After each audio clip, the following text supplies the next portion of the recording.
आज मैं आपको लेसन 2 सूक्ष्म जीव मित्र एवं शत्रु के MCQ कराऊंगी।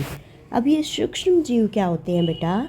जो बिल्कुल छोटे छोटे जीव होते हैं। सूक्ष्म से पता चल रहा है छोटे छोटे जीव, जिन्हें हम अपनी आँखों द्वारा नहीं देख सकते। ये इतने छोटे होते हैं बेटा, जिन्हें हम अपनी आँखों द्वारा डायरेक्ट नहीं देख सकते हैं।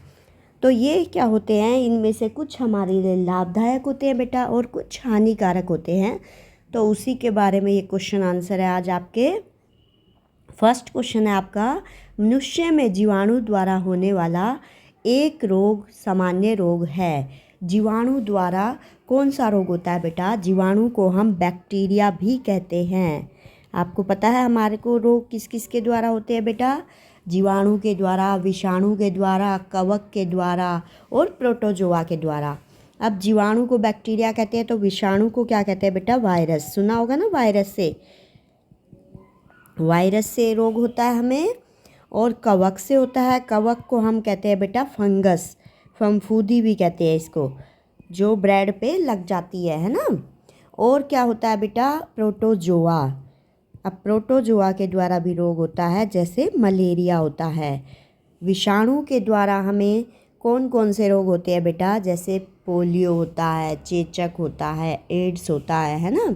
ये विषाणु के द्वारा होते हैं। और कवक के द्वारा हमें जो रोग होते हैं वो होते हैं दमा, दाद, खाज, है ना। दमा, दाद, दमा बेटा जो खांसी है ना, खांसी में बलगम आता है और खांसी रुकती नहीं है, सांस लेना मुश्किल हो जाता है, उसे दमा कहते हैं। दाद तो देखा बेटा आपने, निशान हो जाता है, रेड रेड मार्क होता है और खाज लग जाती है। और विषाणु के द्वारा आपको मैंने बताया, जैसे पोलियो, किसी के हाथ पैर क्या हो जाते हैं बेटा? टेढ़े मेढ़े हो जाते हैं। चेचक, जिसको आप माता भी कहते हो, छोटी माता है ना, ये छोटी माता। एड्स, ये रोग होते हैं विषाणु के द्वारा। और प्रोटोजोआ के द्वारा होते हैं बेटा मलेरिया, पेचिस कहते हैं जिसे हम। मलेरिया तो पता ही है मच्छर के द्वारा होता है, पेचिस होती है। अब इसमें और बचा आपका जीवाणु। जीवाणु के द्वारा कौन कौन से रोग होते हैं बेटा? जैसे टाइफाइड हो गया, निमोनिया हो गया, टीबी हो गया, इसके द्वारा हो जाते हैं। टाइफाइड जो बुखार होता है बेटा, है ना, उतरता नहीं है। और निमोनिया क्या होता है? अंदर ठंड बैठ जाती है, निमोनिया होता है। और टीबी होती है, टीबी भी ये एक खांसी है जो ख़त्म नहीं होती है। इसका इलाज अब संभव है ना बेटा। ये लंबी खांसी हो जाती है, टीबी हो जाता है फिर हमें। अब इसके क्वेश्चन है, मनुष्य में जीवाणु द्वारा होने वाला एक सामान्य रोग है। सामान्य रोग कौन सा है बेटा मनुष्य में जीवाणु द्वारा? तो अभी आपको यहाँ पर बताया है हमने, टाइफाइड, निमोनिया, टीबी। तो इसका आंसर क्या रहेगा? टाइफाइड। ठीक है बेटा, इसका आंसर आ गया टाइफाइड, जीवाणु द्वारा।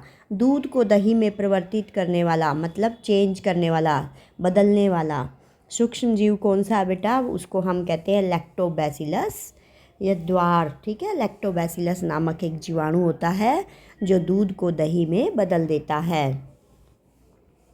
डेंगू परजीवी का वाहक है। अब डेंगू किसके द्वारा होता है बेटा? मादा एडिस मच्छर के द्वारा होता है। ठीक है, डेंगू किसके द्वारा होता है? मादा एडिस मच्छर के द्वारा होता है।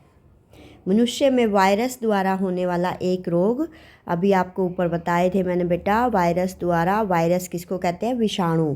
वायरस इंग्लिश में कहते हैं, हिंदी में कहते हैं विषाणु। अब विषाणु द्वारा होने वाला एक रोग, इसमें से हमने छांटना है बेटा। यहाँ पर है पोलियो।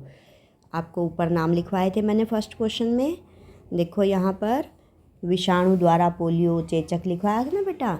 तो ये वायरस द्वारा होता है, विषाणु द्वारा होता है पोलियो। कौन सा रोग होता है बेटा? पोलियो।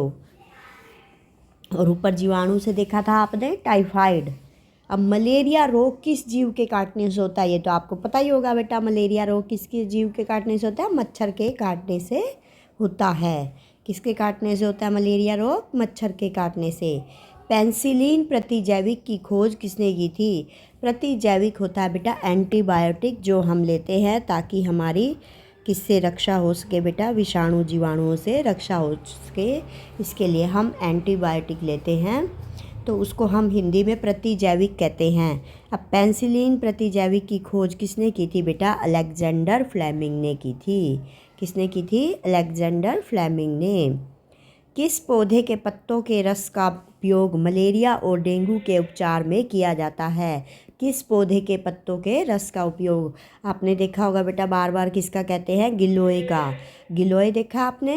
ग्रीन कलर की होती है, इसके मोटे मोटे पत्ते होते हैं और इसका रस निकलता है, जिसको हम मलेरिया और डेंगू के उपचार में प्रयोग करते हैं। अलेक्जेंडर फ्लेमिंग ने 1928 में किस पहले प्रतिजैविक की खोज की थी? तो कौन सा था बेटा वो? पेंसिलिन। पेंसिलिन नामक प्रतिजैविक की खोज कब हुई थी? ये क्वेश्चन भी बन सकता है। 1928 में। किसने की थी? अलेक्जेंडर फ्लेमिंग ने। तो एक क्वेश्चन से आपके 3 क्वेश्चन बन रहे हैं बेटा। अलेक्जेंडर फ्लेमिंग ने 1928 में किस प्रतिजैविक की खोज की या किस पहले प्रतिजैविक की खोज की? पेंसिलिन। तो ये क्वेश्चन भी बन सकता है, पेंसिलिन की खोज किसने की? अलेक्जेंडर फ्लेमिंग ने। और कब की? 1928 में। तो हर क्वेश्चन को आपको ध्यान से पढ़ना बेटा, वो किसी तरह भी मोड़ के आपको क्वेश्चन को दे सकते हैं। सबसे पहला कौन सा प्रतिजैविक खोजा गया था? सबसे पहले कौन सा खोजा गया था? पेंसिलिन। इसके क्वेश्चन में आया था बेटा, पहला जो प्रतिजैविक था वो कौन था? पेंसिलिन। किसने खोज की थी? अलेक्जेंडर फ्लेमिंग ने। अब पैकेटों थैलियों में आने वाले दूध को खराब होने से बचाने के लिए क्या किया जाता है? क्या किया जाता है बेटा? पौष्टिकरण किया जाता है। पौष्टिकरण किया जाता है। अब ये क्या होता है बेटा? इसमें दूध को 15 सेकंड तक 72 डिग्री सेल्सियस पर गर्म किया जाता है। 15 सेकंड तक 72 डिग्री सेल्सियस पर गर्म किया जाता है। ऐसा करने से क्या होता है बेटा? उसके कुछ बैक्टीरिया नष्ट हो जाते हैं जो हमारे लिए हानिकारक होते हैं, और जो हमारे लिए लाभदायक होते हैं वो बच जाते हैं। तो इससे हम दूध को 2 या 3 दिन तक सुरक्षित रख सकते हैं। उसके बाद हम इसको थैली में बंद कर देते हैं। दूध का पौष्टिकरण करके ही हम उसको सुरक्षित रख सकते हैं। आप देखते हो घर में दूध आता है बेटा, वो तो एक ही दिन में फट जाता है। अगर आप गर्म ना करो दोपहर तक तो फट जाएगा। इसलिए ये थैलियों में दूध 2-3 दिन तक क्यों सुरक्षित रहता है? उसका पौष्टिकरण किया जाता है, जिसका मतलब होता है दूध को 15 सेकंड तक 72 डिग्री सेल्सियस पर गर्म करते हैं। अब इसमें सूक्ष्म जीव क्या है बेटा?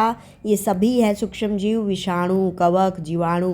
तो आंसर आएगा उपयुक्त सभी। ये आंसर हो गया बेटा, क्योंकि विषाणु का नाम है वायरस, कवक का नाम है फंगस, इनको इंग्लिश में ऐसे कहते हैं जीवाणु। आपने सुना होगा बैक्टीरिया, है ना, ऐड में भी आता है ना बेटा, बैक्टीरिया द्वारा, वायरस द्वारा। तो ये आपको पता होना चाहिए इनको इंग्लिश में हम क्या कहते हैं। सूक्ष्म जीव क्या है बेटा? जिन्हें हम आँखों से देख नहीं सकते।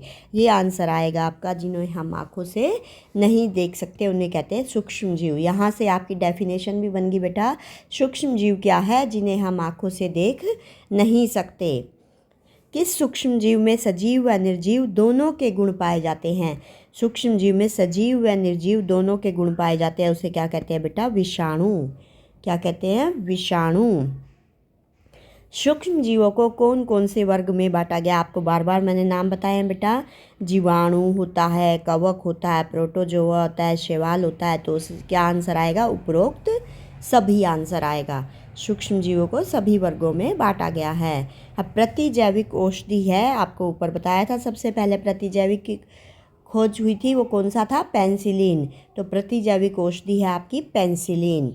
सूक्ष्म जीव कितने प्रकार के होते हैं बेटा? 4 प्रकार के होते हैं, आपको याद रखना है। कितने प्रकार के होते हैं? 4 प्रकार के। आपको नाम बताए, विषाणु, जीवाणु, कवक, प्रोटोजोआ। ठीक है बेटा, ये 4 प्रकार के हैं। एक कोशिकीय जीव होता है आपका अमीबा। अब एक कोशिकीय जीव क्या होता है बेटा? जिसमें एक ही कोशिका पाई जाती है, उन्हें हम एक कोशिकीय जीव कहते हैं। और अमीबा होता है बेटा, उसकी पिक्चर आप कैसे भी बना सकते हो, क्योंकि ये अपनी शेप बदलता रहता है, आकार में परिवर्तन होता रहता है। तो ये बन गया आपका अमीबा। सबसे आसान है, जो आपके पेपर में बनाना भी आ सकता है। कवक क्या है? कवक होते हैं बेटा एक प्रकार के पौधे होते हैं और बहुकोशिकीय होते हैं, मतलब इसमें बहुत सी कोशिकाएं होती है। और जो हमारा शरीर है बेटा, मानव शरीर है, वो भी बहुकोशिकीय है। जैसे आपका कवक भी क्या है? बहुकोशिकीय है। मानव शरीर क्या है? बहुकोशिकीय। हमारे शरीर में बहुत सी कोशिकाएं पाई जाती है, बहु मीन बहुत सारी। ठीक है बेटा, कवक है, सूक्ष्म जीव भी है, मतलब उसे हम अपनी आँखों से नहीं देख सकते हैं, बहुकोशिकीय भी है, एक प्रकार का पौधा भी है। तो आंसर आएगा आपका उपरोक्त सभी। ये आंसर बन गया बेटा आपका। गाय में खुरपका और मुंहपका रोग होता है, किसके द्वारा होता है बेटा? खुरपका। गाय में 2 प्रकार के रोग दिखा रखे हैं, खुरपका और मुंहपका। किसके द्वारा होता है? वायरस के द्वारा होता है। वायरस को हम विषाणु भी कहते हैं। जीवाणु कौन से होते हैं? जीवाणु होते हैं बेटा एक कोशिकीय जीव होते हैं, सूक्ष्म जीव होते हैं, सभी जगह पाए जाने वाले होते हैं। सर्वत्र मतलब सभी जगह। सर्वत्र का क्या मतलब है बेटा? सभी जगह पाए जाने वाले होते हैं। तो आंसर आएगा आपका उपरोक्त सभी। ओके बेटा, बाय बाय। नेक्स्ट वीडियो में आपकी सुदेश मैम आपसे फिर से मिलेगी बेटा। बाय।